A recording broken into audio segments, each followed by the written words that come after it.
We are visiting what was a Catholic cemetery and the final resting place of many of the first Catholic families who settled here in New Zealand. I live in Korokoro and had never realised that the big piece of land down the bottom of the hill was a Catholic cemetery. I thought it was a reserve, and I also thought that the memorial was a war memorial there. And when I started to do some research and talk to people in the parish, because I know it's a Catholic cemetery, but it's been closed for a long time. That whole history of the cemetery, how it came about, that it had been closed, and that in fact it even is a cemetery, the story had been lost. And so it became my mission, if you like, to rediscover the story and to make it known again. So what about this monument, Warwick?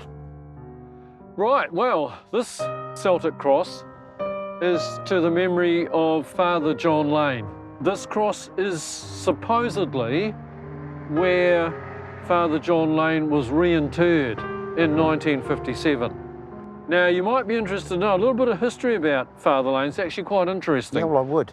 As a 30-year-old, he came to New Zealand in 1886, and around about that time, there weren't a lot of Catholic families in the Petone area, probably about 100 or so. Now, in fact, as you can see from the memorial, he actually was here for a good number of years. About 38 years he ministered to his flock here.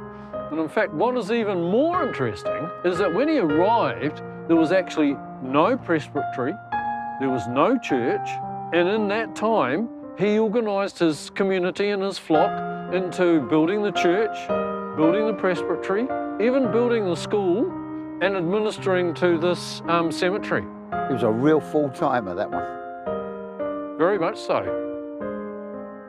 Someone I knew well, she's since died, told me the story about the closing of the cemetery and how upset her mother had been, because there's a family plot and her husband was buried there, a daughter was buried there, and 2 infant children were buried there. And she planned to be buried there. And then the cemetery was closed and she couldn't be, so she was very distressed. The Form 1 and 2 children from the school make a visit to the cemetery each year in December, and I go and talk to them. And it is part of handing the knowledge on, and I tell them, you are now a keeper of the knowledge, and it's up to you to pass that knowledge on.